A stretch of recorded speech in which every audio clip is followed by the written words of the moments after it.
Bueno, vamos a ver si ya hemos estado haciendo el repaso, así que acuérdense que pueden hacer preguntas, pueden interrumpirme, pueden decirme, no te entiendo, Jorge, andate. Acepto todo. Una de las cosas que vamos a, bueno, lo quería dar como un dato también. Allí, por si ustedes se ponen a estudiar, empiezan a indagar un poquito más, hay varias corrientes con respecto a las cartas pastorales, que son las tres, dijimos que había tres cartas pastorales en la Escritura.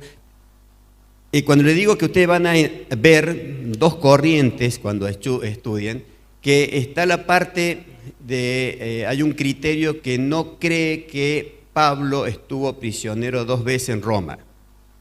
En general se considera, como no figura en los Hechos de los Apóstoles que estuvo en 2 veces prisionero, sino que cuando termina el capítulo 28 de Hechos, lo está llevando a Roma prisionero, pero bueno, las otras epístolas son los que van dando una orientación a aquellos que consideran en la segunda, cuando él hablaba de que quería ir a España, todo eso, se piensa que hubo ahí 1 año y medio más o menos donde Pablo siguió la predicación y enseñando, ahí estaba con Timoteo, ahí estaba con Tito, y bueno, ahí se va surgiendo todo esto y la instrucción que él le va dando también a ellos.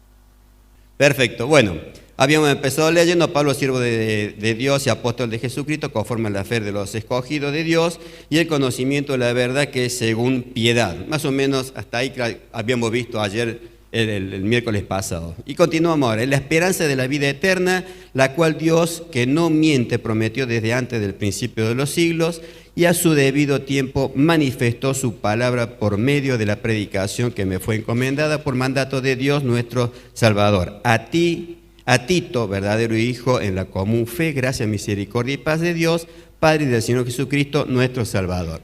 Una de las cosas que, bueno, si empezamos con el primer versículo, dice, que sería el segundo: en la esperanza de la vida eterna, Dios, que no miente, prometió esta vida desde antes del principio de los tiempos. La esperanza de la vida eterna. Una de las cosas que se le sabe criticar a Pablo, los críticos que siempre están y no faltan, es que decía que Pablo al principio hablaba mucho de la vida eterna y que después en los últimos tiempos de él ya no hablaba más. Gente que critica por criticar y de repente uno termina diciendo: sí, mira, Pablo, qué raro que cambió la forma de predicación y se fue olvidando un poco de lo que es la verdadera esperanza por el cual los cristianos hemos comenzado a seguir a Cristo. Un poco en la cena habíamos dicho esto el domingo pasado, ¿no? El fin, el motivo que es reconciliarnos con Dios y estar una eternidad junto a Él. O sea, el motivo principal no es convertirnos para que nos dé la mejor vida acá en la tierra, sino en la eternidad. Pero Pablo en realidad nunca perdió el objetivo de lo que era la vida eterna. Ya que dice: en la esperanza de la vida eterna. Y si ustedes se fijan, en el capítulo 2, del versículo 11 al 13, fíjense que nos va a marcar en los 3 tiempos que está hablando acerca de la vida eterna. En el versículo 1 dice: porque la gracia de Dios se ha manifestado para salvación, está hablando del pasado. El versículo 12 dice: enseñándonos que renunciando a la impiedad y a los deseos mundanos, vivamos en este siglo sobre y justamente. Está hablando del presente. Y en el versículo 13 dice: mientras guardamos la esperanza bienaventurada, está hablando del futuro. O sea, abarca en muy pocos versículos, en poca cosa, nos habla de lo que es la vida eterna desde antes, en el momento y para el futuro que tenemos. Es algo que nunca perdió Pablo, la visión de lo que es el mensaje que él va dando, ¿no? Luego sigue el versículo diciendo: Dios que no miente. Bueno, tiene varias connotaciones el que haga referencia a esto. Ya habíamos dicho que los cretenses se caracterizaban. Decir cretense a alguien era decirle: sos un mentiroso, ¿no? Era una de las grandes características que tenía en la sociedad de ese momento.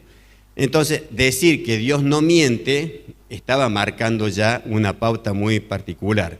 Romanos 3:4, Pablo escribió: de ninguna manera, antes bien sea Dios veraz y todo hombre mentiroso.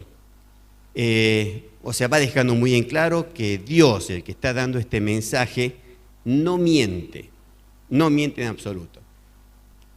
Es bueno tener este concepto bien claro de que Dios no nos miente en absoluto, porque es alguien que podemos confiar.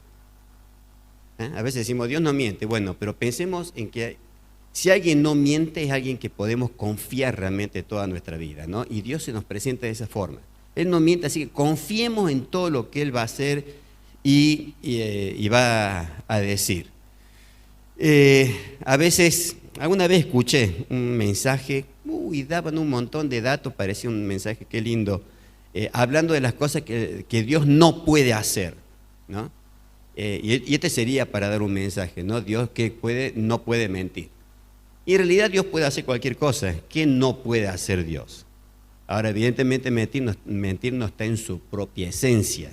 Entonces, no lo haría, pero simplemente porque no está en su esencia. Pero no podemos ni siquiera limitar en lo que puede o no puede hacer Dios, ¿no?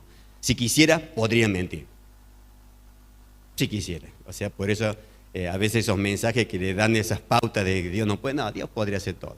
Pero no está en la esencia. No lo haría jamás porque no está en su propia esencia. Bien. Luego dice, prometió vida desde antes del principio de los siglos. No vamos a detenernos en eso porque sabemos que antes de la creación de todas las cosas Dios ya había elaborado y preparado la salvación para el hombre sin que el hombre ni siquiera existiera. Así que vamos a seguir adelante con esto. Versículo 3. Y a su debido tiempo manifestó su palabra por medio de la predicación que me fue encomendada por mandato de Dios, nuestro Salvador. Recuerden que eso tiene que ver con el apostolado de Pablo, ¿no? Que los apóstoles es a los que Dios les dijo directamente lo que tenían que escribir, decir y hacer, ¿verdad? Cuando dice a su debido tiempo, ese es un problema para nosotros, los tiempos del Señor. Si bien Él es atemporal, pero para nosotros maneja tiempos, y esos tiempos son embromados, para nosotros, humanamente hablando. Y hay que confiar que Dios tiene sus tiempos para con nosotros, ¿no? Y como es un Dios muy ordenado, así como las plantas, las flores, esperan que termine el invierno para empezar a florecer cuando empiezan los primeros rayos del sol fuerte de la primavera, bueno, y los frutales y todo van obedeciendo. Es un orden de Dios, son sus tiempos, y para todo tiene su tiempo. Y Él marca acá también que este fue el tiempo que Dios va decidiendo. Dice, a su tiempo manifestó su palabra por medio de la predicación. Acá cuando habla de predicación, en el griego lo que está diciendo que es heraldo o trompeta. En aquel tiempo cuando se quería anunciar algo se llamaba un trompetista, empezaba tu, tu, tu, tu, tu. Entonces decía, bueno, preste atención que se va a decir algo, se va a expresar algo, se va a manifestar algo. Entonces él dice que él fue ese heraldo, esa trompeta que tenía que anunciar algo. Pablo estaba diciendo que Dios en el momento correcto y oportuno manifestó su palabra proclamando. Dice que se le había encomendado proclamar la palabra por mandato de Dios nuestro Salvador. Volvemos a que sigue reafirmando. Pensemos que todo esto es la presentación de Pablo, ¿eh? Se está presentando. Y versículo 4. Bien que me voy acercando a lo que nos interesa en estos versículos, ¿no? Quiero llegar rápido a la parte de los ancianos. Pero en todo esto no hay ningún problema. A Tito. Habíamos dicho al principio que hay un encomendante y hay un encomendado, y esto es a Tito específicamente, y se le hace carta porque esto después sirve hasta el día de hoy, esta carta para toda la iglesia de Dios. Verdadero hijo en la común fe, gracia, misericordia y paz de Dios Padre y del Señor Jesucristo, nuestro Salvador. Bueno, verdadero hijo de Dios, ya hemos dicho, el Señor a través del mensaje de Pablo, se convirtieron muchísimas personas. No sé cuál es la razón que Pablo solamente sí dice verdadero hijo y llama de hijos espirituales a las tres personas que ustedes respondieron correctamente cuando dice a Timoteo, a Tito y a Onésimo. Son únicas referencias escriturales donde él dice mi hijo. Yo entiendo, quiero pensar, que va más allá de lo que es simplemente la conversión, sino me parece que hubo un discipulado de parte de él. Son las personas que estuvo tiempo enseñando, entonces como que los crió espiritualmente, les enseñó de una forma muy particular, entonces por eso lo dice de esa manera. Lo digo yo, esto no lo dice la Biblia, pero trato de entender por qué lo llama así. Dice la común fe. Cuando habla de la común fe, es la fe compartida por todos los que decimos ser cristianos. ¿Cuál es la común fe? Es una fe viva en la persona del Señor Jesucristo. Vieron que a veces hablamos con personas, dicen ser cristianas o que tienen fe, y dicen, sí, más o menos creemos lo mismo, yo creo en todo lo que es la naturaleza porque hay un Dios grande, yo realmente, yo a veces oro a las estrellas o al sol porque es la creación de Dios. No es nuestra común fe. Nuestra fe se basa en la persona del Señor Jesucristo. Si a mí alguien me habla de Dios, me habla de la Biblia de acá para allá, pero no me habla de la persona del Señor Jesucristo, no tenemos la misma fe. Sí creemos más o menos lo mismo, no es más o menos lo mismo. Y acá él se está haciendo referencia a lo que tenemos la común fe, la fe en la persona del Señor Jesucristo. Entonces esto ya no es poca cosa. Dice, gracia, misericordia y paz de Dios Padre y del Señor Jesucristo, nuestro Salvador. La gracia de Dios aparece, la gracia de Dios. Y esa gracia extiende la misericordia de Dios. Y esto es muy importante. La gracia nos ha proporcionado este regalo de la salvación. Ahora, si esa gracia hubiese venido sola, estaríamos en problema.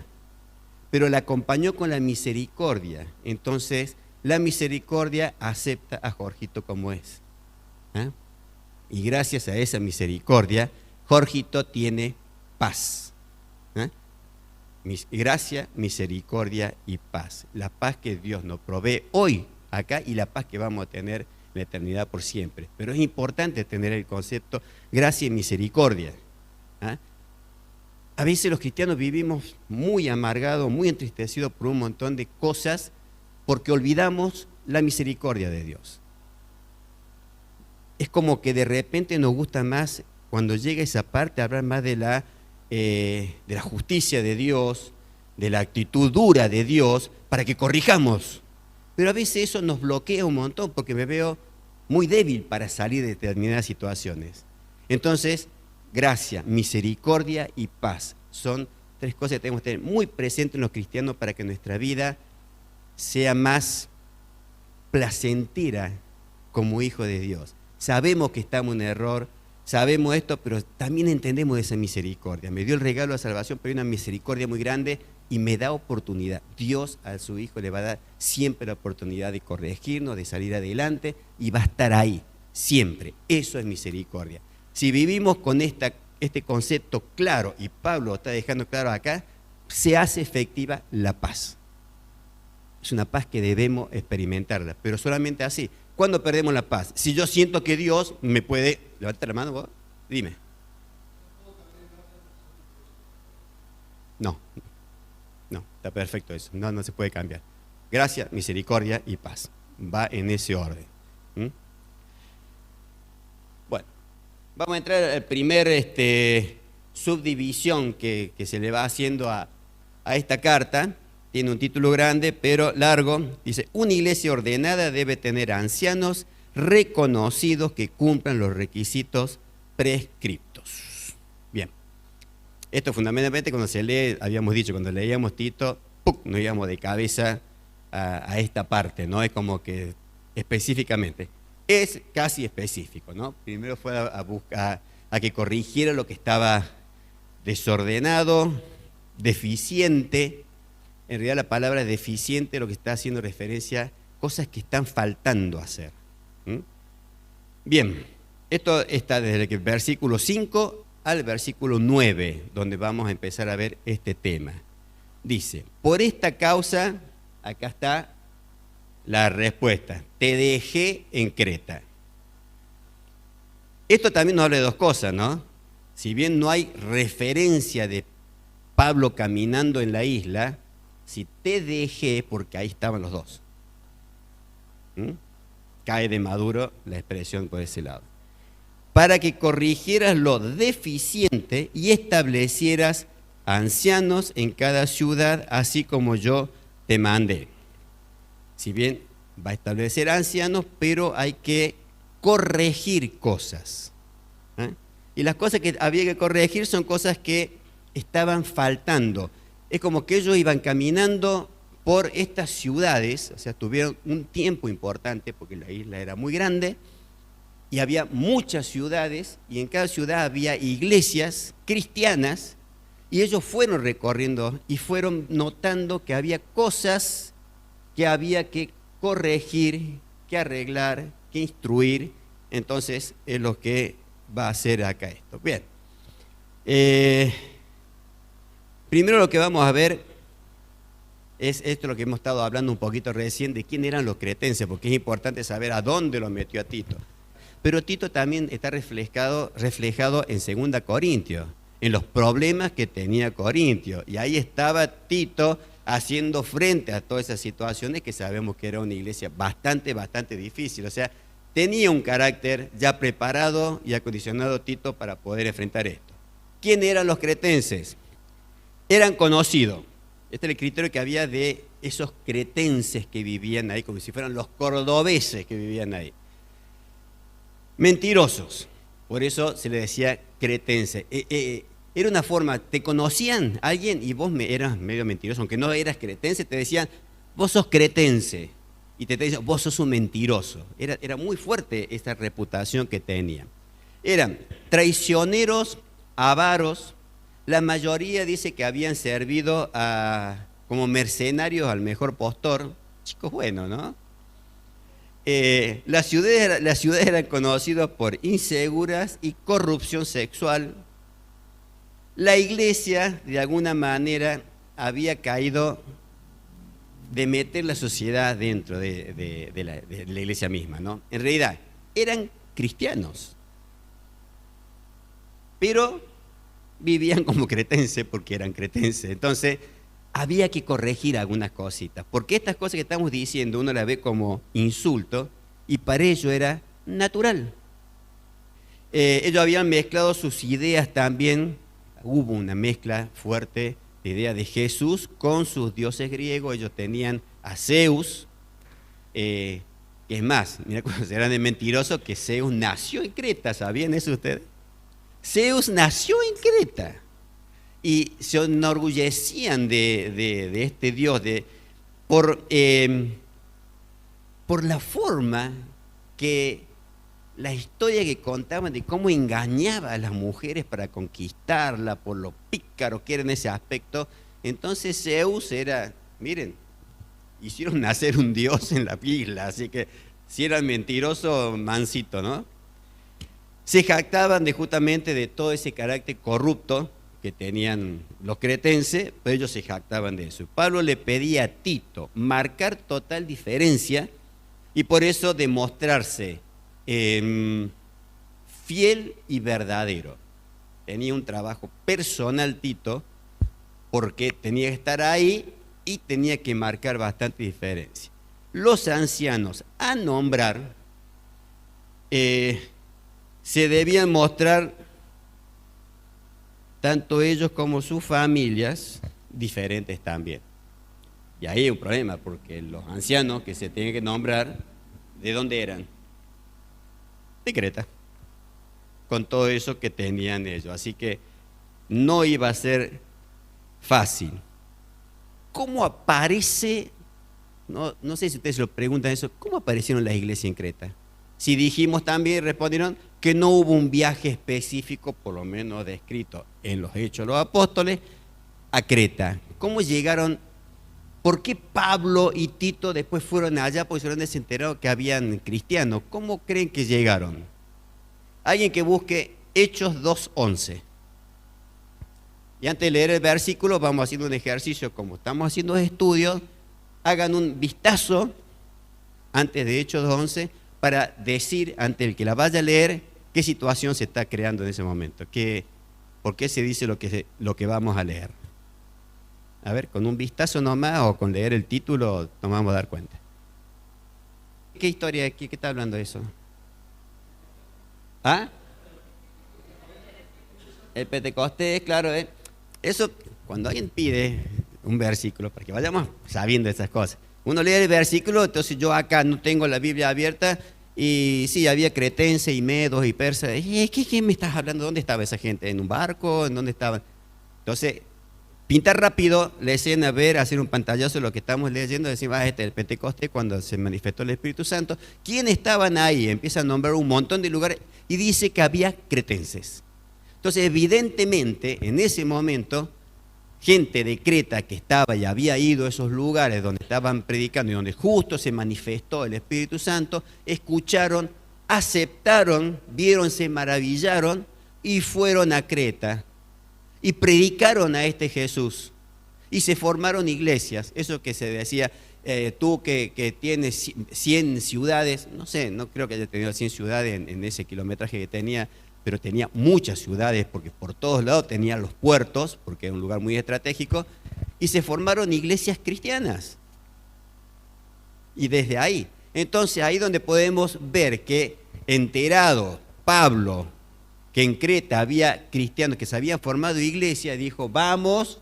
Entonces caminando por ahí vieron, entonces Pablo dice, chiquito, quédate acá, que acá está todo bien, pero hay que corregir, hay varias cosas que acá no están bien y hay que ordenar estas iglesias. Eso es lo que estaba sucediendo en ese momento. Por eso dice que corrigieras lo deficiente y establecieras ancianos. Corregir lo deficiente es la palabra expresión de ahí que está hablando de la deficiencia, es cosas que faltan hacer. O sea, estaban la iglesia formada, pero faltaban cosas para hacer. Y eso había que corregirlo. Y había a su vez que nombrar los ancianos. El oficio de anciano es un oficio de hombre en la iglesia. ¿Por qué digo esto? El mero hecho de que una persona vaya, imponga las manos a un hombre para que sea anciano, que se hagan de ciertos ritualismos, no quiere decir que esa persona sea anciano y tenga la autoridad como tal. Creo que en la iglesia de Creta había ancianos, o sea, personas que tenían la capacidad de manejar esa situación y llevar a cabo, ¿cierto?, lo que era el manejo de una iglesia, pero no tenía la autoridad de anciano. Dijimos que es un oficio, o sea, no es un don. ¿Por qué? ¿Qué es un don? Es una capacidad espiritual, algo que está fuera de nosotros. Ese es el don. El oficio es de hombre, es nuestro, algo que tenemos que aprender. El oficio, por eso decimos que es de hombre. Yo tengo que aprender el oficio de anciano. No es una cosa, me envolvió Dios con algo especial y salí anciano de repente. No, por eso hay instrucciones específicas con respecto a esto. Y ya vamos a ver bien después el tema de esto de anciano y obispo y todo eso. Bien, seguimos. Así como yo te mandé. Esta expresión, así como yo te mandé, es como que nos hace ver esa situación cuando iban caminando Pablo y Tito por Creta y iban charlando. Y yo te mandé porque te iba como diciendo, mira, lo que pasa acá, esto hay que corregirlo, esto hay que hacer esto, hay que hacer lo otro. Y después lo escribe por carta directamente Pablo. Y se lo deja a Tito y hoy nos sirve a nosotros. Pero que ya había hablado con Tito. Tito tenía muy en claro lo que tenía que hacer y lo que pensaba Pablo de lo que tenía que hacer. Un hombre que ejerce el oficio o el ministerio de anciano debía tener el oficio para ser anciano. Hay que tener el oficio. Y hay que ver cómo vamos a generar esto, porque no es así nomás la cuestión de ser anciano, porque sí, y cómo voy a aprender a ser un anciano, ¿no? Vamos a ver esta parte primero. A ver, alguien que busque Mateo 9, 37, 38, otro que busque Hechos 20, 28 y Efesios 4, 11. ¿Por qué hago esto? ¿Qué es la mies? Es muchedumbre que está ahí para entregarse al Señor. Está para ser cosechado, ya está. ¿Y quién es el dueño de las personas? Dios. Entonces, lo primero que marcamos, hay un Dios dueño de los hombres. y sobre todas las cosas de aquellos que ya están ahí, punto caramelo. Sigue, 20:28, quien pone el Espíritu Santo. Y esto hay que manejarlo con mucho cuidado, porque no es que agarra, tac, tac, y te puso, porque si fuera así, el Espíritu Santo cometió un montón de errores. El Espíritu Santo sí es el que pone el anciano, el que permite, pero hay que ver por qué a veces no está el anciano que corresponde. Dijimos que es un oficio de los hombres, y Dios está allí interviniendo, por supuesto. ¿Cuál es el otro? Efesios 4:11. Ese constituye, es el capacita. Él capacita. Pero insisto en esto. Él me puede capacitar y yo me puedo negar. Anciano, que es presbítero, es la expresión que hay en el griego, dice, el anciano sería la posición, la dignidad, el cargo del anciano. Es la madurez espiritual, eso le da la dignidad. Así como iban los ancianos, se ponían en las puertas de las ciudades, que le daba cierta dignidad porque entraba, eran los que tenían cierto conocimiento. Entonces, anciano es esa parte, ¿no? del cargo. El obispo es episcopo o sobrevedor, que es lo que nosotros llamamos. Y ahí ya entramos en lo que es la actitud, el cargo del anciano, es el trabajo del anciano, es el vigilante. Más o menos se va entendiendo, ¿cierto? Por eso, anciano, que estamos diciendo que es la dignidad, el obispo, que sería la actitud, el cargo de anciano, y esa actitud es el trabajo que va a tener. Por eso también somos pastores, porque es el que cuida el rebaño, el que le da de comer, el que está cuidando. Y fíjense que lejos está del anciano como un cargo allá, jefe máximo, porque si el trabajo, la actitud que yo tengo es de vigilancia, es como si fuera el atalaya en una ciudad, que es el que está en el postecito arriba mientras el pueblo está en fiesta, está pasándola bien, qué sé yo, y él está con frío, con calor, de noche, con sueño, que sea, tiene que estar vigilando. No es que el anciano va a estar ahí también, no lo matemos, pero me refiero que no ese es el que está en el castillo tipo rey. No, es el que está haciendo ese trabajo de cuidado, ¿cierto? Ese es lo que va a tener, ya lo vamos a ir aclarando un poco más eso. Pero va unido, decir anciano, decir obispo, decir pastor, estamos hablando y englobando las funciones que va a tener el anciano, que es uno solo, ¿cierto? Uno solo, que son varios en realidad, pero es lo que va a estar haciendo. Vamos a ver ahora lo que son los requisitos de ese anciano. Ahí vemos que que no es un don, ¿cierto? Porque ya hay requisitos, y los requisitos ya son cosas que hay que ver que tenga esa persona para ser anciano.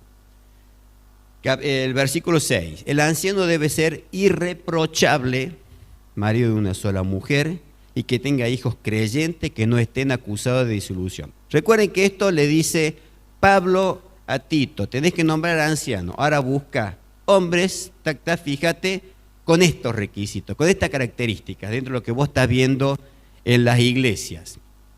Irreprochable. Cuando hablamos de irreprochable, no es una persona perfecta ni sin pecado. Irreprochable es una persona que no puede ser señalado con el dedo. Hay que buscar a alguien que no lo tenga agarrado, alguien por algo que ha hecho y sea verdad lo que puede estar acusando. Lo suele comparar como, es como una sartén que le sacas el mango, no tenés cómo agarrarlo. Esa es la idea, ¿cierto? Si tenés manguito lo podés agarrar, guarda, sí, no, ojo, pero vos, esa persona que ya tiene pero vos, tanto de la gente de la iglesia como gente fuera de la iglesia, esa persona ya no entra con este requisito de irreprochable. Seguimos insistiendo, no es perfecto, pero su vida, su actitud tiene que ser de que no tenga un señalamiento de la gente que lo conoce. ¿Se va entendiendo? en caso, a veces sucede, ¿no? De repente se ve un anciano, se nombra a un anciano, se quiere nombrar a un anciano, y sabe que tiene cosas escondidas, ¿cierto? Que tal vez la iglesia no la sabe, pero lo sabe mi vecino, la saben otro, pero yo accedo lo mismo, pero no estoy cubriendo este requisito, estoy trayendo problema a la iglesia. Yo tengo que ser, digo, yo no puedo ser, ¿eh? Porque en mi vida me van a señalar por cuestiones que puedo decírsela o no, pero yo soy el que tengo que cuidar ese detalle porque es un requisito para hacer. Por eso le dije, Dios pone, pero si yo entro lo mismo teniendo requisitos no cumplidos, yo estoy poniendo en juego algo y yo lo estoy haciendo porque es un cargo que yo quiero asumir irresponsablemente. Debía ser marido de una sola mujer y que tenga hijos creyentes. Bueno, acá marido de una sola mujer, hubo un tiempo que hubo una enseñanza muy fuerte, que al decir marido de una sola mujer, era solamente una sola mujer. Ya había un creyente, un teólogo muy importante y enseñó esto firmemente al punto que cuando queda viudo, él se retiró del ancianato, ¿cierto? Y él después se volvió a casar, la Biblia lo permite, y tuvo que modificar esa enseñanza porque no está inhibido de seguir siendo anciano, porque si quedó viudo y se volvió a casar siempre con una cristiana, una creyente, no tiene ningún problema, pero él hizo muy literal una esposa.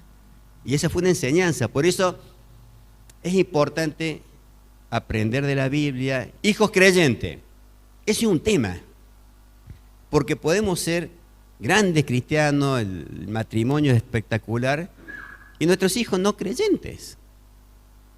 Nosotros no podemos obligar a ser creyentes a nuestros hijos, eso es una cuestión personal de cada uno. Pero uno de los requisitos es que los hijos de que estamos viendo el requisito, sean creyentes.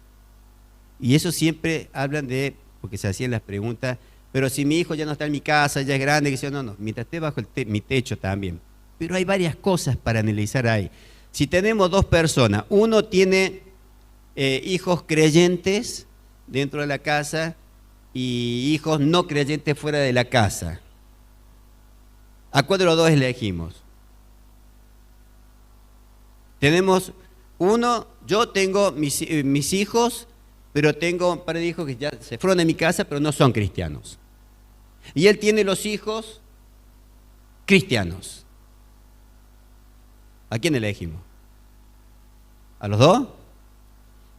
Si vamos a hacer una elección, lo más certero, yo prefiero elegir al que los tiene cristianos, porque que gobierne bien su casa. Se ve que él hizo bien y yo algo no hice bien para que mi hijo no comprendiera.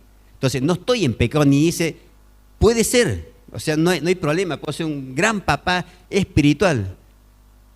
Pero a él tuvo la bendición que los hijos se convirtieron, el testimonio le sirvió, fue entonces ante la elección de los dos para que gobierne la iglesia, y voy a elegir que más o menos me ha marcado un perfil más, ha llevado mejor a cabo, ni siquiera la expresión llevar mejor a cabo porque seguimos insistiendo que la salvación la va a elegir cada hijo, pero entre los dos yo me tiro con que el que va marcando el hijo creyente. Por eso después dice que no estén acusados de disolución o de rebeldía, ¿no? Libertinaje, qué sé yo, y la rebeldía, por ejemplo, yo puedo tener un hijo cristiano, pero rebelde, que se opone a la autoridad mía, que se opone a la autoridad de la iglesia, que sale a hacer manifestaciones contra el gobierno, es un rebelde, cuando tiene que estar sujeto a la autoridad. Entonces, no debo tener un hijo en ese estado. Hay que ver esto. Ha habido casos en iglesias que los ancianos no han sido ni siquiera casados.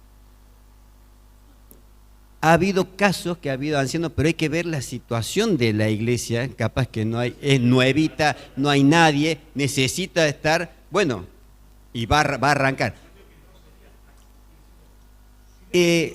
No, yo creo que eso otro sería la excepción y ver, hay que organizar la iglesia de todos modos, y hay faltante de cosas. Bueno, no es correcto que traigamos un anciano de otra iglesia porque ese anciano no es anciano de iglesias.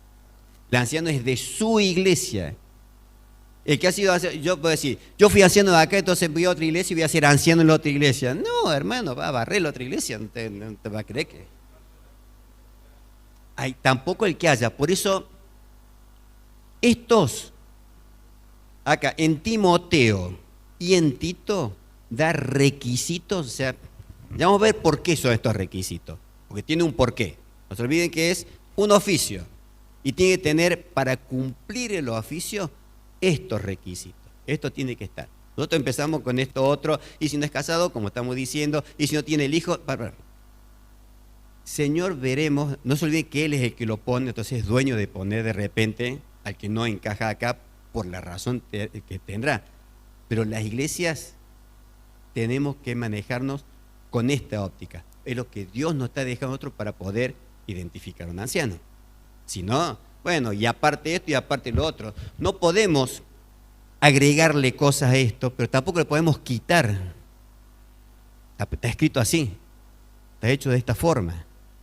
El versículo 7, es necesario que el obispo sea irreprochable como administrador de Dios, no obstinado, no iracundo, no dado al vino, no amigo de contiendas, no codicioso de ganancias deshonestas. Fíjense que son cosas que evidentemente marcan mucha diferencia con lo que dijimos que eran los cretenses también, ¿no? Pero esto es para las iglesias, para todo.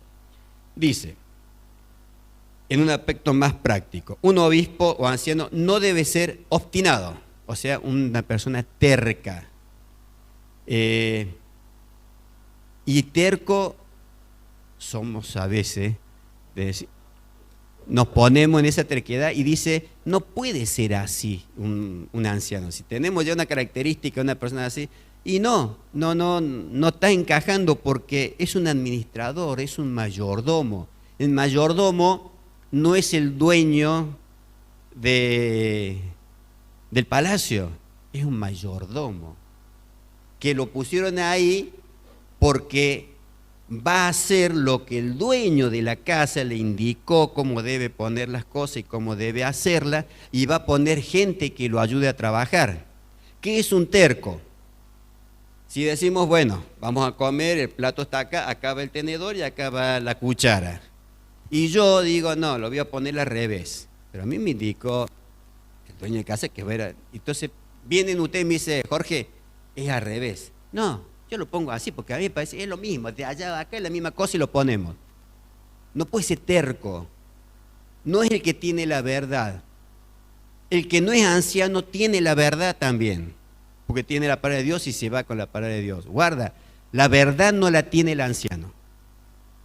Entonces, si es un terco de no aceptar, no entender, no escuchar lo que están diciendo el resto, lo que el resto le dice, lo que dice la palabra de Dios, ¿no? Pues si no, yo me pongo terco también, digo, no, ponela acá arriba y sigo diciendo cosas que no corresponden. La terquedad está en base a que es un administrador, es un representante de la gente, está para el servicio de la gente, ¿eh? Esa es la condición. No iracundo, o sea, una persona que no se enoja con facilidad. Y no se trata de que ustedes me ven a mí y dicen, no, pero Jorge no se enoja, no es que anda a los gritos, no es que... Tal vez no tengo esa exteriorización, pero capaz que soy enojero. Y me dijo algo, pasó, no me saludó, y qué sé yo, y yo me enojé. Y acá te dice, ¿ah? ¿Iba a decir algo? No. Bueno, y me enojo, bueno, tengo ese carácter. No iracundo. No puedo tener esa característica de andar enojándome con la gente. No es una característica que debe tener un anciano. Acuérdense siempre, Tito está observando a las personas, está preguntando, está consultando para ver cómo son cada uno, ¿no? Porque tiene que elegir. Dice, no codicioso de ganancias deshonestas. Bueno, acá venía la parte de explicar lo que era anciano, supervisor, todo eso lo dejamos pasar. El énfasis de Pablo recaía sobre los requisitos personales del hombre, requisitos personales del hombre para desempeñar esa posición. Hay características fundamentales. ¿Algo están comentando que pueda servir? ¿No? Ven, listo. Versículo 8 dice, debe ser hospedador, amante de lo bueno, sobrio, justo, santo, dueño de sí mismo, es decir, disciplinado en todo. Cuando dice un hospedador, No se trata de que hagamos pasar todo por nuestra casa, pero hay personas que dicen, sí, yo quiero ser anciano, todo eso, pero no me gusta que me invadan mi casa. Todo bien, yo le voy a pagar que vaya a tal lugar, pero en casa no. A mí me gusta estar con mi familia, eso que venga gente extraña. No tiene ese espíritu de hospedar gente. No se trata de poner una persona un mes en la casa, que si tuviese que todo un mes tendría que estar en la casa del anciano, ¿cierto? Porque debe ser hospedador, pero debe tener ese espíritu, ese deseo, una persona con esa característica. Sí, pasa que sí, podés venir a casa. ¿Querés comer? Sí, podés venir a casa a comer.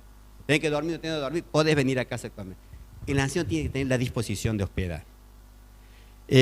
Amante de lo bueno, una persona que hace el bien, o sea, no está todo el tiempo haciendo o pensando cosas raras, cosas malas, siempre tiene una actitud positiva, ¿cierto? Hace el bien para los demás. Yo siempre me acuerdo en su tiempo me sabía molestar con mi abuelo, porque por ahí hablábamos de alguna persona que hablábamos cosas reales que tenía feas, y él le buscaba todo lo bueno. Y siempre hablaba bien de la persona y decía, pero vos no querés ver, abuelo, No, dice, porque si yo me pongo en la postura que vos estás, ¿cómo hago para orar por ese hermano? No hay forma. Si le veo todo lo negro, entonces tengo que ver la parte buena, la parte, cómo ayudarlo, cómo estar, y digo, bueno, yo con el tiempo me fui dando cuenta que sí, es la manera que uno tiene que actuar y hacer. Sobrio, que es una persona prudente, justo, santo, dueño de sí mismo, que es ser disciplinado, ¿no? En las cosas que uno hace. Estos son requisitos que un anciano debe cumplir. Eso más o menos lo que estábamos diciendo recién. Sí, no puede ser, es así taxativo.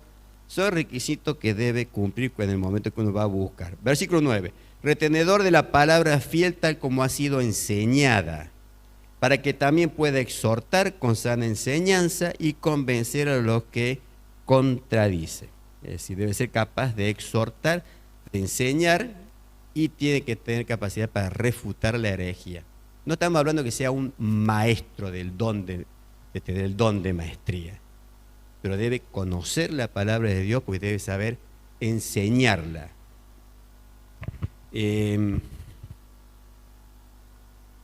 Acá vamos a hacer un poquito así con respecto a lo que es la parte de la enseñanza, que es para todo esto. A veces decimos, bueno, pero no conozco la Biblia completa, ¿cómo tengo que hacer para estudiar, para conocer más de Dios? ¿Cómo tiene que ser ese anciano para saber más también? En bibliología hay como 3 materias, ¿no? Y una es la revelación. Esto para que sepamos, ¿no? Para que sepamos todo cómo hacerla y cómo es la cuestión para estudiar la Biblia.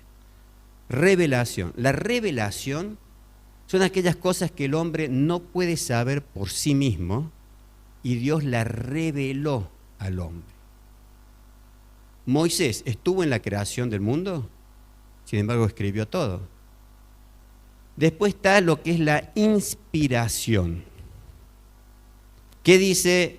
Creo que es 2 Timoteo 3:16. Toda palabra de Dios es inspirada por Dios. Acá tenemos que saber esto. ¿Qué es inspirado? ¿El hombre? ¿Qué inspiró Dios? ¿Qué dice el versículo? La escritura, la letra, fue inspirada, fue soplada al hombre para que la escribiera. Los hombres no somos inspirados. Vieron que a veces estamos, Señor, revélame. No, ya fue revelado. Señor, inspírame a... No te voy a dictar más nada. Ya está inspirado acá. La revelación ya no va más. Ya fue revelado. La inspiración de la palabra de Dios ya fue inspirada, ya no se agrega más nada. ¿Qué me queda a mí para aprender la Biblia? ¿Qué me queda a mí? Que es la tercera materia de bibliología. La iluminación.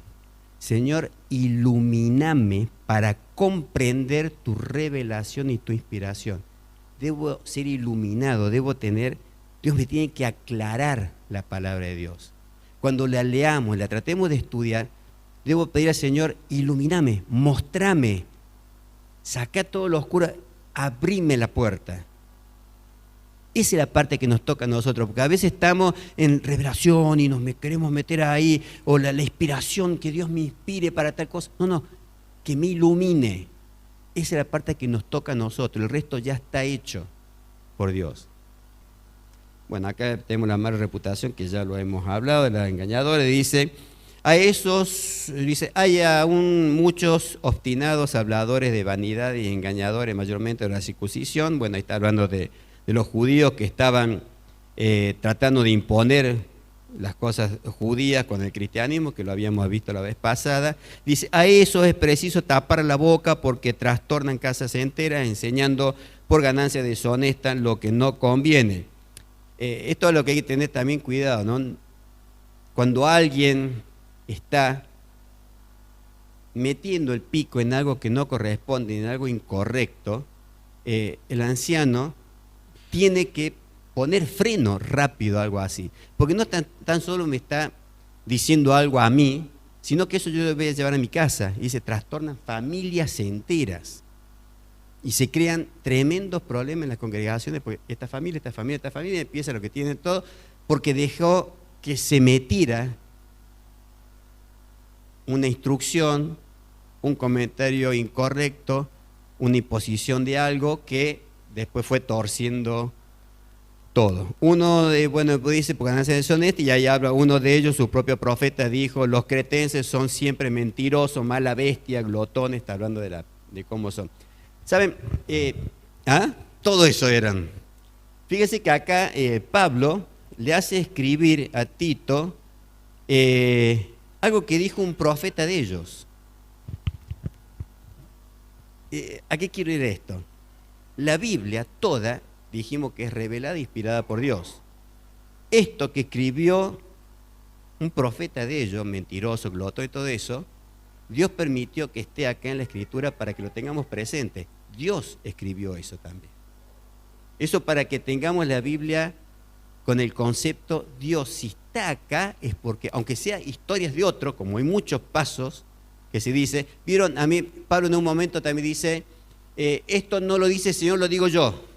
Entonces lo tomamos como que, lo que está diciendo Pablo en este momento, no es veraz, porque él ya aclaró, no. Si Dios permitió que esté acá, Dios inspiró eso. Que Pablo dijera eso y lo pusiera acá. ¿Se dan cuenta? Nada hay que descartar. Está claro, ¿no? La Biblia se toma así. Principio, a fin, inspiración y revelación de Dios. Versículo 13. Este testimonio es verdadero, por eso repréndelos duramente para que sean sanos en la fe. Bueno, acá es lo que decíamos recién del carácter de Tito. Tal vez Tito tenía que estar ahí justamente porque en este caso a estos hermanos había que serle enérgico, había que ser contundente. No con todos los hermanos se puede ser así, pero hay hermanos que requieren contundencia en la enseñanza, el freno. No es que sea una característica para enseñar, para corregir, para estar marcando y fruncir el ceño, no. En este caso estaba echado a perder la cosa, estaba media fea y había que tener carácter. Entonces le está diciendo que lo haga de esa manera. Ve, 16. Profesa conocer a Dios, pero con los hechos lo niega, siendo abominable, rebelde, reprobado en cuanto a toda buena obra. Bueno, esto es muy común, por eso habíamos dicho la vez pasada también, de que hace mucho hincapié en la obra, en el obrar, ¿cierto? Calvino decía, la fe sola salva, pero la fe que salva nunca está sola, siempre va acompañada por las obras que vamos haciendo, que van representando la fe que nosotros tenemos. Es muy importante que no tan solo que porque vengamos a la iglesia, tengamos una Biblia bajo el brazo, tengamos el vocabulario de cristiano y parezcamos los grandes cristianos. Bueno, el obrar nuestro va a manifestar que nuestra fe sea la correcta y esté acorde a lo que nosotros estamos diciendo. Ahora, ya terminamos. ¿Quiénes deben tomar estas instrucciones? Pregunta. ¿Quiénes deben tomar estas instrucciones que está dando Tito a los cretenses? Todo. Exacto. Esto no es para los ancianos. A veces se dice, esto es para los ancianos. No. Esto es para todos. ¿Cómo podemos nosotros reconocer a un anciano. Yo, miembro, debo conocer cuáles son los requisitos para un anciano. No es, por eso le dije, no hay una luz que va a marcar y va a ponerse arriba de un hermano. No, no, no. Muchos hermanos podemos tener y estar cumpliendo estos requisitos. El Espíritu Santo lo va a elegir después, ¿no? Pero la iglesia debe reconocerlo, debe identificarlo. Por eso un anciano no surge de un día para el otro. No se puede agarrar, como se hace en la guerra, muere el capitán y agarremos al sargento, che, venía a ser de capitán y metete acá y maneja la situación. No, no, no, no se hace así. Entonces hay una...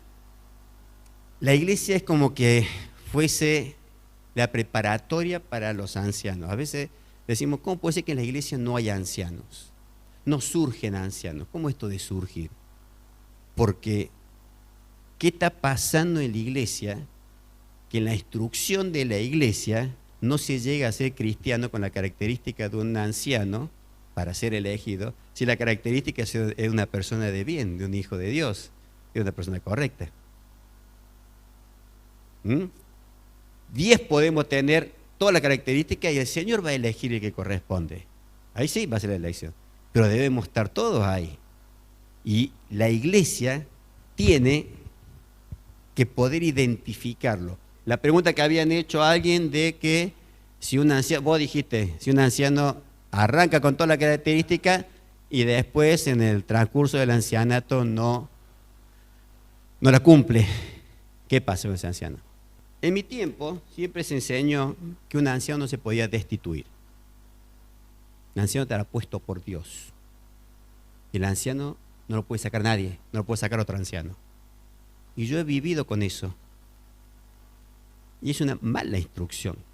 Primero, si yo anciano, arranqué bárbaro, pero a través de los años yo perdí mucho de estos requisitos. Si soy espiritual, me retiro del ancianato.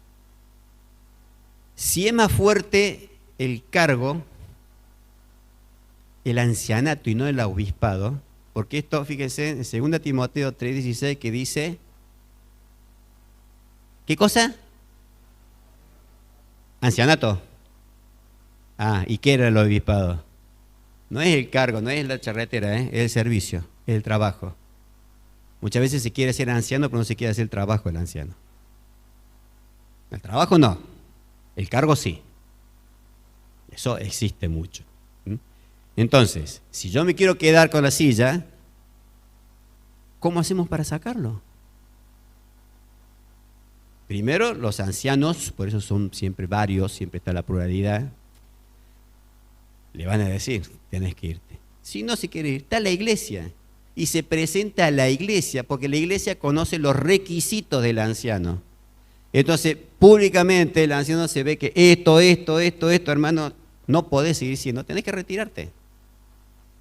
De repente se nombra hasta el que no puede ser anciano, por eso te decía recién, puede estar al frente de una iglesia y la persona incorrecta, pero es porque la iglesia no supo reconocerlo. No supo reconocerlo. Y ahí está donde es nuestra responsabilidad. Todos los hombres que estamos acá podremos ser ancianos. O estar preparándonos para ser ancianos. Y ser reconocidos. Y el reconocimiento lo va a ir llevando, primero que está la característica y después va a estar la guía del Señor a la iglesia para nombrar o no nombrar. Muchas veces hay personas que no corresponden ser ancianos, pues no tienen ni la característica de los ancianos. Y otras veces la iglesia no está preparada para identificar un anciano, identifica al mejor pastor, al que más quiero.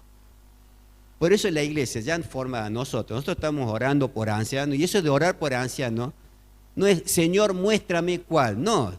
Yo tengo que meterme a saber primero indagar como miembro de la iglesia qué es un anciano, cómo tiene que ser un anciano, y después empezar a ver el movimiento de todos los hermanos, cómo está, cómo es el comportamiento de cada uno. Por eso también cuando haya un hermano que empieza a tener las características y la vivencia de un anciano, los ancianos empiezan a reconocerlos también, los ponen cerca y tienen que estar en la actividad de ese anciano cuando la iglesia ya lo va reconociendo, porque tiene que aprender el oficio. Es todo un proceso también, no es así tan tac, tac, tac, sofó. Hay que enseñar, hay que ir enseñando. Entonces, los ancianos en curso tienen que poner al lado a la persona que más o menos están identificando como tal, para que vea y vaya aprendiendo y creciendo juntamente con ellos. Y la terquedad de los ancianos todos tiene que ser en abrir los ojos, porque no todos sabemos todo. Entonces, el anciano tiene que saber consultar y a quién consultar, porque no la sabe todo. El hecho de ser anciano no es el palabra mayor y lo que dice el anciano se debe respetar. No es así. Voy a respetar mientras esté basado en la palabra de Dios. Formato y todo eso otro que puede haber, vamos a discutirlo. Y tiene que estar oído presto al formato que está imponiendo los ancianos, si está de acuerdo a lo que la iglesia está queriendo. Eso no es imposición. La iglesia no puede imponer absolutamente nada. Está al servicio de la iglesia espiritual, se sabe. Bueno, cortamos acá esta parte. ¿Estamos?